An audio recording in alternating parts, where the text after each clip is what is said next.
Here we go. Yeah. I've got no grip. I'll just lock it up. Mate, we all have no grip. You all need to leave a little bit of space. Yeah, well, what's your more?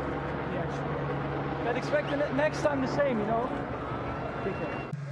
I just don't understand why you need to take so much risk, you know, in lap 1, you understeer into my side pod, take so much risk,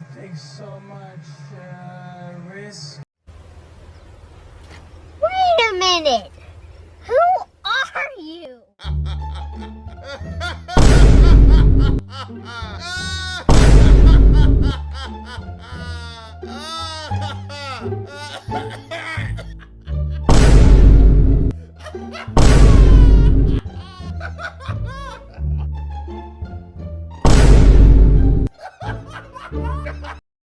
What's that saying again? People who live in glass houses shouldn't throw stones. I mean, the irony of it all is honestly hilarious. I'm fully convinced that Max Verstappen would hate racing against Max Verstappen, because what George did is what he's made a career out of doing. Now, to start this video, I want to shed some light on some of the confusion with wheel-to-wheel racing nowadays. Firstly, I'm gonna say this. There's no hard and fast rule outlining exactly what constitutes a legal overtake for every single track on the calendar in all kinds of weather conditions. It's literally impossible to do that. There are guidelines on how to judge whether a maneuver is fair or not, but you simply cannot cover every possible permutation of events. Previous incidents are also taken into account when assigning blame and distributing penalties, but this whole debate I keep seeing between fans who say, oh, he wasn't fully alongside, or he should have left space, is like watching a dog chase its own tail. Last March, the FIA published a document of the Formula 1 driving standards ahead of the 2022 season. These guidelines covered various rules and requirements relating to things such as leaving the track and gaining an advantage, impeding, and respective flags. But the main thing I'm going to highlight is overtaking, because that's what's relevant here. For a driver attempting an overtake on the inside, the clarification states, when considering what is a significant portion for an overtaking on the inside of a corner, among the various other factors that will be looked at by the stewards when exercising their discretion, the stewards will consider if the overtaking car's front tyres are alongside the other car by no later than the apex of the corner. When overtaking on the outside, this changes to if the overtaking car is ahead of the other car from the apex of the corner.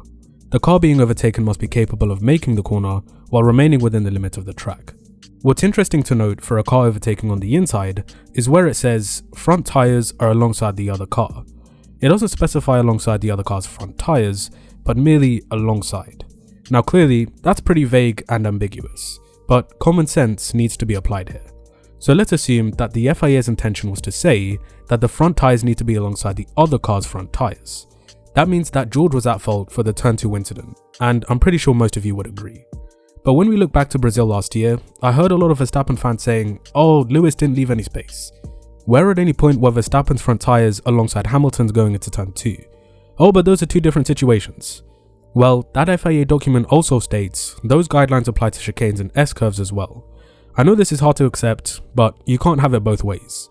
You can't say one instance is not leaving enough space and another is he was being overambitious. If you ask me, George was going for a closing gap and as a result, he was at fault. Therefore, keep the same energy when judging Max's driving as well. And it's easy to dismiss what I'm saying as hate or biased. Well, if you truly believe that, come up with a constructive counter-argument so we can actually have a rational discussion. His style of driving was applauded by many fans initially. It was aggressive, ruthless, and entertaining. Other drivers put up with his yield or we crash approach, but as soon as it got thrown back in his face, he didn't like the taste of the medicine he prescribed. This was the standard he set, and the FIA gave it the green light. But when you get let off the hook for so long, you end up thinking that what you're doing is the norm, and expect preferential treatment. Also, his own team validating that approach simply because that's just Max being Max is another problem. I get defending your driver, but you also need to hold him accountable. Maybe that goes on behind the scenes, I don't know. But to me, he hasn't changed his approach at all. He's the one fighting for a championship, and with this being his 9th season in Formula 1, he should have better self-awareness. As the reigning world champion, he now also has a target on his back. People who don't have anything to lose will now be fighting him harder, and he should come to expect that because that was him a few years ago. He would often take more risks when attempting an overtake against faster cars. Right now, he no longer has that privilege to get down and dirty with drivers in worse machinery. Sometimes, it's just better to live to fight another day. Therefore, calculating risks becomes that much more crucial. And this is something that I believe Checo can capitalize on. There will be weekends where Verstappen is low, frustrated, and unable to get the best out of himself. This is where Perez needs to maximize, because on the days when Max is on it, just forget about trying to beat him. This is what Rosberg did very effectively against Hamilton in 2016. He was extremely consistent, and a similar situation given that the Mercedes was pretty much a second a lap faster than any other car on the grid, just like the Red Bull this year. But even with all his immense efforts to stay on top of his game, he still needed a lot of luck given the number of reliability issues Hamilton had. Checo will need a combination of bad luck for Max and some off weekends where he can gain a good haul of points. So far, he's been lucky in that Verstappen had issues during qualifying in Jeddah and a poorly timed safety car in Baku. But on both occasions, Checo was able to match and even surpass his teammates' pace when leading from the front. Clearly, he isn't faced by the pressure he's normally put under when Max is in his mirrors. This leads on to another thing. Qualifying is going to be a major factor, given that the Red Bull doesn't have a huge advantage over one lap. The number of cars that can get between Verstappen and Perez on a Saturday will inevitably affect the outcome of a race. Spending more time behind slower drivers, destroying tyres, and losing time to your main rival isn't ideal. Thankfully for Max, Checo hasn't been renowned for his one-lap speed, but if the Mexican can out-qualify his teammate more often, he'll give himself a better shot at winning, due to factors such as preference on strategy, cleaner air, and so on. Now I wanted to bring up a topic that doesn't come up very often: Verstappen's qualities as a leader. As a driver, it's obvious he's one of the most talented we've ever seen, gifted beyond belief. There's certain things that he does that only a select few can match. But when it comes to handling situations and leading by example, he's one of the worst there is, and I'm not afraid to call it out. Yuki Tsunoda often gets a lot of flack for bleeping and blinding over the radio, especially when he first started out. People used to say that he needs to manage his temper, but whenever Max engages in that same behaviour, it's labelled as passionate.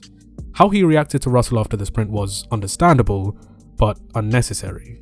I acknowledge that was heat of the moment stuff, but even in the press conferences well after, he refused to let it go. Same thing with that whole Monaco conspiracy with Checo in Brazil last year.